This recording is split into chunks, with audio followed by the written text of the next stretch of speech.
We are so fortunate to have Jane Godshalk here to show us the magic of working with natural plant. Good morning, everyone. It's a beautiful day here at the Henry Foundation. The sun is shining after a long day of a light rain. Nothing better for us when we're gardeners except to have a nice day of rain. And I'm going to do for you today 2 designs. A few years ago, I wrote a book called Flower Arranging Secrets, and it's an eco-friendly approach at floral design. And in it, we talk about how to use chicken wire for your mechanic. There was a time when floral foam was our major way to support flowers, but today we're going back to old-fashioned techniques of using chicken wire. I like to use this chicken wire from the flower market, and it is covered with plastic, so it's quite wonderful. And in order to use it in this beautiful rust vase, I'm going to make it into a pillow. So it's already in there. I'm going to show you how I would do this. I'm folding the ends into a shape and folding it over so that it holds. And we have more of a bolster than a pillow, but you can see that it's a nice shape that when I scrunch it, can go into my vase, and it will give me 2 layers for my stems to go through and support them perfectly. So here in my little rust urn, I have a little liner with chicken wire attached. I'm going to fill it with water, and we'll do our design. One of the big advantages of chicken wire is that your flowers will be in fresh water, and they like to be in fresh water. And I'm going to do a design that uses branches from Henry Foundation and some foliage. And I want to do a design that sort of has the new loose look of almost a V, but just an inverted V. So I have this wonderful blueberry bush, which is Vaccinium fuscatum, and it's black high bush blueberry. And who wouldn't be happy to have this in their floral design? So I'm going to put 2 little pieces sort of arching to that side.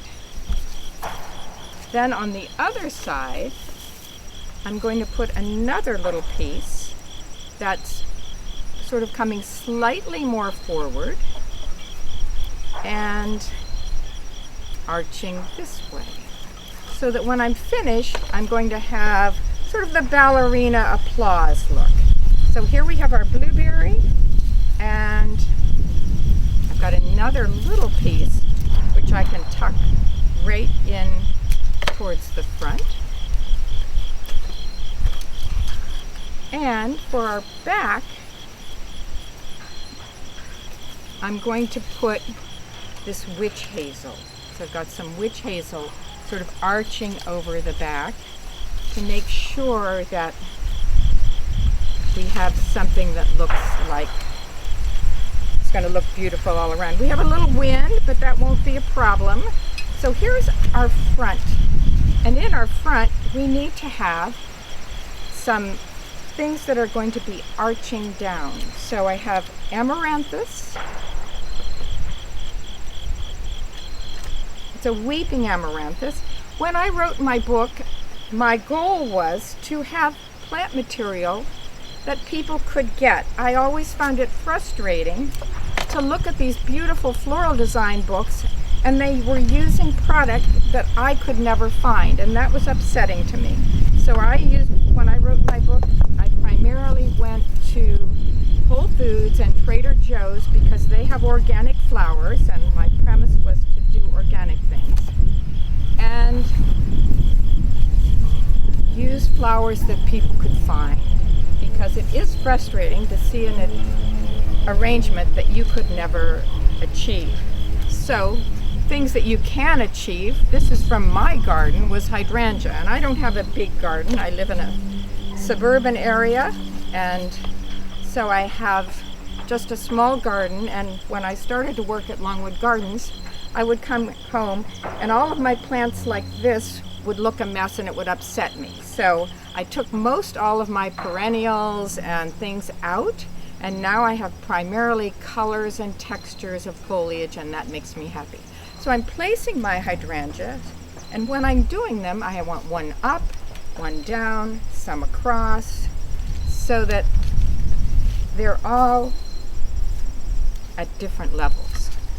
So I have one drooping down, one medium, and one up. So as I turn it around, you can see that each one has its own place, but in a different place. Now, when you're working with chicken wire or anything like that, you want to make sure that your mechanics are, and mechanics are the chicken wire, are not showing. So I'm going to add this beautiful foliage from Hydrangea quercifolia just in the all over, so that you can't see any more of the blueberry or that chicken wire.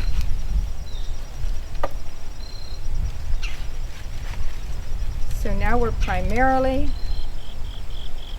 hydrangea foliage, the hydrangeas, the weeping amaranthus, and I found something at Henry Foundation that's amazing, and they have amaranthus, and I have something to show you.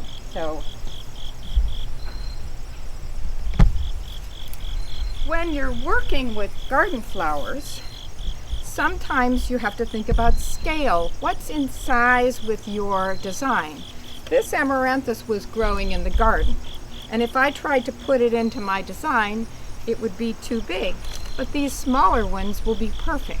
So if I needed a prom date, maybe I would take this amaranthus, but since I don't, I'm going to use the smaller pieces of amaranthus, and look at how the color goes so beautifully with the blueberries. So I'm going to tuck some of these in the back, and all of a sudden the back looks gorgeous. And I'm going to tuck a few of them in the front here.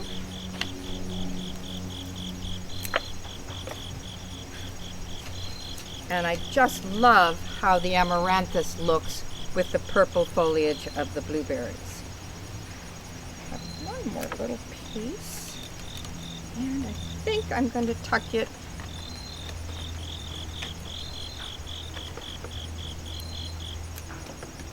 Sometimes you need to work your way in, just tucking this in with the weeping amaranthus so that it can all weep together.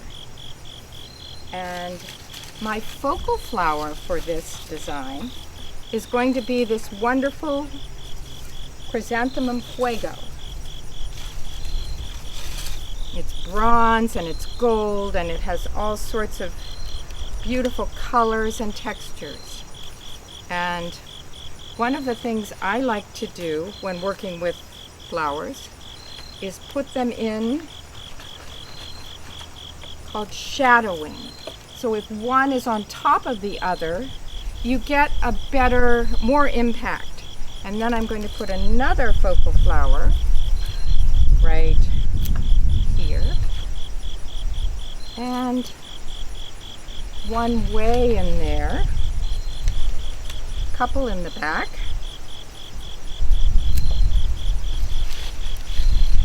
trying to keep this low so that we get the drama of sort of the V shape. And with the back, I'm going to leave the amaranthus to be focal there and the hydrangeas to be focal there. One of my favorite combinations in the fall is the oranges with white. So here I'm going to add some white mini asters, and that will bring brightness and light to the design, so that if you want to have it on your table at night, you'll get to see it. Even putting one right underneath the focal flowers. And add a few more of these in the back. A real advantage of working with chicken wire is if you don't like where you put your stem, you can take it out again because it's just in chicken wire. It's in the fresh water. And when you're finished with your chicken wire, you can take all your flowers out and you can wash the bowl, wash the bowl and wash the support, the chicken wire, and reuse it. So it's very, very eco-friendly in that respect. Now notice how the white is taking your eye in a rhythm, 1, 2, 3, 1, 2, 3. So I want to make sure that I have this spaced so that I have it in different places so that we can get a nice rhythm of the chicken wire.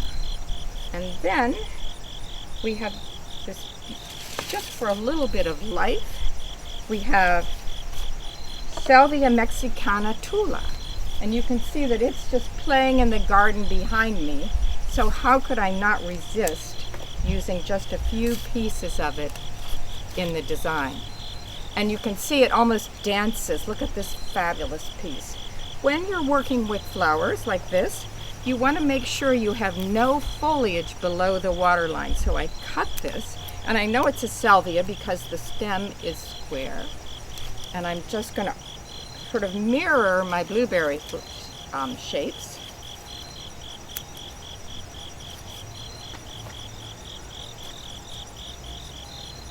Now, what about the turn of this?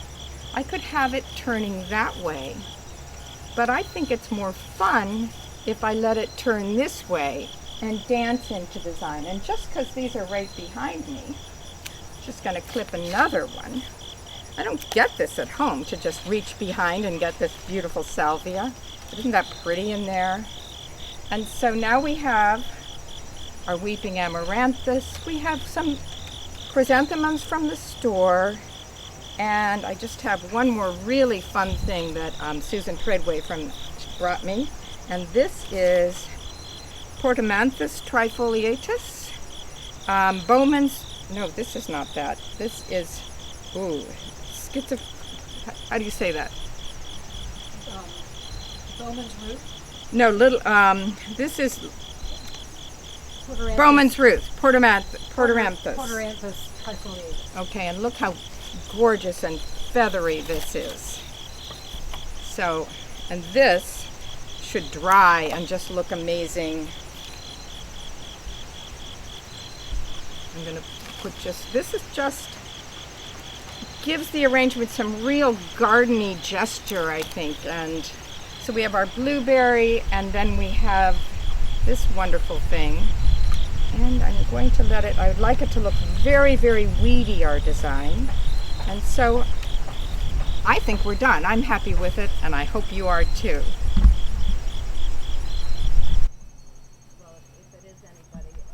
This era today is wild, and years ago when I started, everything was tight, and I've never been very tight. I've always been very loose. So. Yeah, so I mean,